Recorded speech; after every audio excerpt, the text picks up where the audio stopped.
Hi hello welcome back to our channel. ഇന്നത്തെ നമ്മുടെ recipe എന്ന് പറഞ്ഞാൽ വളരെ രുചികരമായിട്ടുള്ള ഒരു മീൻ മുളകിട്ടതിൻ്റെ റെസിപ്പിയാണ് കേട്ടോ. അപ്പോൾ വളരെ എളുപ്പത്തിലും രുചികരമായും എങ്ങനെയാണ് മീൻ മുളകിട്ടത് തയ്യാറാക്കുന്നതെന്നാണ് നമ്മൾ ഈ വീഡിയോയിലൂടെ നോക്കാൻ പോകുന്നത് കേട്ടോ. അപ്പോൾ നമുക്ക് എങ്ങനെയെന്ന് നോക്കിയിട്ട് വരാവേ. നമ്മൾ ആദ്യം തന്നെ മീൻ നന്നായി വൃത്തിയായി കഴുകി ചെറിയ കഷ്ണങ്ങളാക്കി എടുത്തിട്ടുണ്ട് കേട്ടോ. നമ്മളിവിടെ എടുത്തിരിക്കുന്ന മീനിൻ്റെ പേര് രോഹു എന്നാണ് കേട്ടോ. വേറെ എന്തെങ്കിലും പേരുണ്ടോ എന്ന് എനിക്കറിയത്തില്ല. അപ്പോൾ അറിയാവുന്നവരുണ്ടെങ്കിൽ ഒന്ന് കമൻറ്റ് ചെയ്യണം കേട്ടോ. ഇത് നല്ല മുള്ളുള്ള മീനാണ് കേട്ടോ. അങ്ങനെ ഇതേ നമ്മൾ ചെറിയ ചെറിയ കഷ്ണങ്ങളാക്കി അത് കട്ട് ചെയ്ത് നന്നായി വൃത്തിയാക്കി കുറച്ച് വെള്ളം ഒഴിച്ച് ഇട്ടിട്ടുണ്ട് കേട്ടോ. ഇനി നമുക്ക് ഇതിലേക്ക് ആവശ്യത്തിനുള്ളത് ചെറിയുള്ളിയും ഇഞ്ചിയും പച്ചമുളകും വെളുത്തുള്ളിയുമാണ് കേട്ടോ. അപ്പോൾ ചെറിയുള്ളി ഞാനിവിടെ ഏറെ എടുത്തിട്ടുണ്ട്. അത് നമ്മുടെ കറിക്ക് നല്ലൊരു ടേസ്റ്റാണ് കേട്ടോ. അങ്ങനെ നമ്മൾ അതെല്ലാം ചെറുതായിട്ട് അരിഞ്ഞെടുത്തിട്ടുണ്ട്. ഇനി നമുക്ക് കറി തയ്യാറാക്കാനായിട്ട് ഒരു മൺചട്ടി തന്നെ വെച്ച് കൊടുക്കാം. മൺചട്ടിയിൽ തയ്യാറാക്കുന്ന മീൻകറിക്ക് ഒരു പ്രത്യേക രുചിയാണല്ലോ. അങ്ങനെ ഈ ചട്ടി നന്നായിട്ടൊന്ന് ചൂടായി വരുമ്പോഴേക്കും നമുക്ക് ഇതിലേക്ക് വെളിച്ചെണ്ണ ചേർത്ത് കൊടുക്കാം കേട്ടോ. അപ്പോൾ നമ്മൾ കുറച്ച് വെളിച്ചെണ്ണ ചേർത്തിട്ടുണ്ട്. അത് നന്നായി ഒന്ന് ചൂടായി വരുമ്പോഴേക്കും നമ്മൾ കുറച്ച് കടുക് ഇട്ട് കൊടുക്കുന്നുണ്ട്. കടുകൊന്ന് നന്നായി ഒന്ന് പൊട്ടിയ ശേഷം മാത്രം ഉലുവ ചേർത്ത് കൊടുക്കുന്നുണ്ട് കേട്ടോ. കടുക് വേണമെന്നുണ്ടെങ്കിൽ മാത്രം ചേർത്താൽ മതി. ഉലുവ ഒട്ടും തന്നെ സ്കിപ്പ് ചെയ്യാതെ ചേർക്കണം കേട്ടോ. ഇതിലേക്ക് പൊടിയായി അരിഞ്ഞ ഇഞ്ചി ചേർത്ത് കൊടുക്കുന്നുണ്ട്. പിന്നീട് നമ്മൾ വെളുത്തുള്ളിയാണ് കേട്ടോ ചേർത്തിട്ടുള്ളത്. അതും അതിലേക്ക് ആഡ് ചെയ്തിട്ട് പിന്നെ കുറച്ച് പച്ചമുളകും കൂടി ചേർത്ത് കൊടുക്കുന്നുണ്ട് കേട്ടോ. എന്നിട്ട് നന്നായി തന്നെ ആ ഒരു പച്ചമണം മാറുന്നത് വരെ നന്നായി എണ്ണയിലിട്ടൊന്ന് വഴറ്റി കൊടുക്കാനാണ് കേട്ടോ വേണ്ടത്. ഇങ്ങനെ നമ്മൾ കുറച്ച് സമയം ഒന്ന് വഴറ്റിയ ശേഷം നമ്മുടെ ചെറിയ ഉള്ളി അതിലേക്ക് ആഡ് ചെയ്ത് കൊടുക്കാം. പിന്നീട് അതിന് മുകളിലായിട്ട് അല്പം മഞ്ഞൾപ്പൊടിയും ആവശ്യത്തിനുള്ള ഉപ്പും കൂടെ ചേർത്തിട്ട് നല്ലതുപോലെ തന്നെ ഒന്ന് വഴറ്റി കൊടുക്കണം കേട്ടോ. ആ ഉള്ളിയൊക്കെ നല്ല ബ്രൗൺ നിറമാകുന്നത് വരെയും നല്ലതുപോലെ എണ്ണയിലിട്ട് വഴറ്റി കൊടുക്കണം കേട്ടോ. ഈ ഒരു സമയം നമുക്ക് അരപ്പ് തയ്യാറാക്കാം. ഒരു ബൗൾ എടുക്കുന്നുണ്ട്. അതിലേക്ക് ഒരു 4 ടീസ്പൂണോളം എരിവുള്ള മുളക് പൊടി ചേർത്ത് കൊടുക്കുന്നുണ്ട്. പിന്നീട് മല്ലിപ്പൊടിയാണ് ചേർത്ത് കൊടുക്കുന്നത്. അതും 4 ടീസ്പൂണോളം ചേർത്ത് കൊടുക്കുന്നുണ്ട് കേട്ടോ. ഒരേ അളവിലാണ് എരിവുള്ള മുളക് പൊടിയും മല്ലിപ്പൊടിയും നമ്മൾ എടുത്തിട്ടുള്ളത്.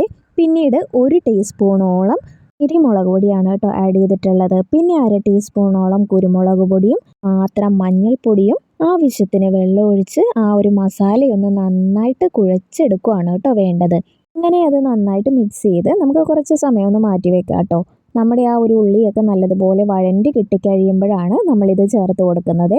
അപ്പോൾ ഈ ഒരു സമയത്തിന് തന്നെ നമ്മുടെ ഉള്ളി നല്ല പോലെ വഴണ്ടി വന്നിട്ടുണ്ട്. ഒരു ബ്രൗൺ നിറമായിട്ടൊക്കെ വന്നിട്ടുണ്ട്. ഇനി ഇതിലേക്ക് നമ്മൾ പുളിയാണ് ആഡ് ചെയ്തിട്ടുള്ളത്. ഒരു 2 വലിയ കഷ്ണം കുടംപുളി ഞാൻ കുറച്ച് സമയം ഒന്ന് വെള്ളത്തിലിട്ട് വെച്ചിട്ടുണ്ടായിരുന്നു. അതൊന്ന് കഴുകിയെടുത്ത് അതിലേക്ക് ആഡ് ചെയ്തിട്ട് നന്നായി തന്നെ ഒന്ന് മിക്സ് ചെയ്തെടുക്കുന്നുണ്ട്. നന്നായി വഴറ്റിയെടുക്കുന്നുണ്ട് കേട്ടോ. ഇനി ഇതിലേക്ക് കുഴച്ച് വെച്ചിരിക്കുന്ന ആ ഒരു മസാല ആഡ് ചെയ്ത് കൊടുക്കാം. എന്നിട്ട് നല്ലതുപോലെ ഒന്ന് മിക്സ് ചെയ്ത് ആ ഒരു പൊടിയൊക്കെ ഒന്ന് മൂപ്പിച്ചെടുക്കുന്നുണ്ട്. എന്നിട്ട് നമുക്ക് ആവശ്യത്തിനുള്ള വെള്ളം ഇതിലേക്ക് ആഡ് ചെയ്ത് കൊടുക്കാം കേട്ടോ.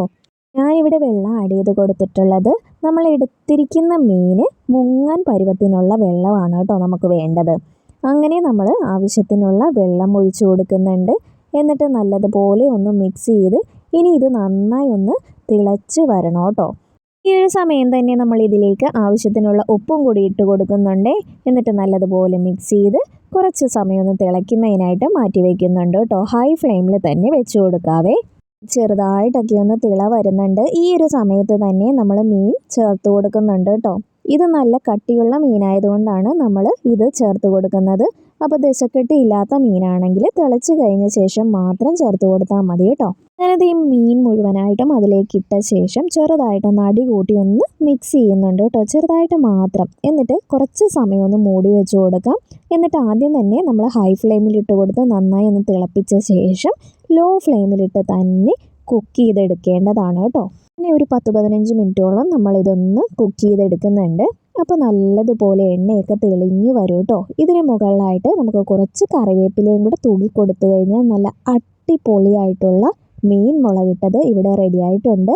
അപ്പോൾ ഇതുവരെയും ഇതുപോലെ ട്രൈ ചെയ്ത് നോക്കിയിട്ടില്ലെങ്കിൽ ഉറപ്പായും ഒന്ന് ട്രൈ ചെയ്ത് നോക്കണം കേട്ടോ. വളരെ എളുപ്പത്തിൽ തയ്യാറാക്കാൻ പറ്റിയ മീൻ മുളകിട്ടതിൻ്റെ റെസിപ്പിയാണ്. അപ്പോൾ എല്ലാവർക്കും ഈ ഒരു റെസിപ്പി വീഡിയോ ഇഷ്ടമായെന്ന് കരുതുന്നു. ഇഷ്ടമായെങ്കിൽ ലൈക്ക് ചെയ്യാനും ഷെയർ ചെയ്യാനും ഇതുപോലെയുള്ള നല്ല നല്ല യൂസ്ഫുൾ വീഡിയോസിനായി എൻ്റെ ചാനൽ ഒന്ന് സബ്സ്ക്രൈബ് ചെയ്ത് സപ്പോർട്ട് ചെയ്യാനും മറക്കല്ലേ. Thank you for watching. By.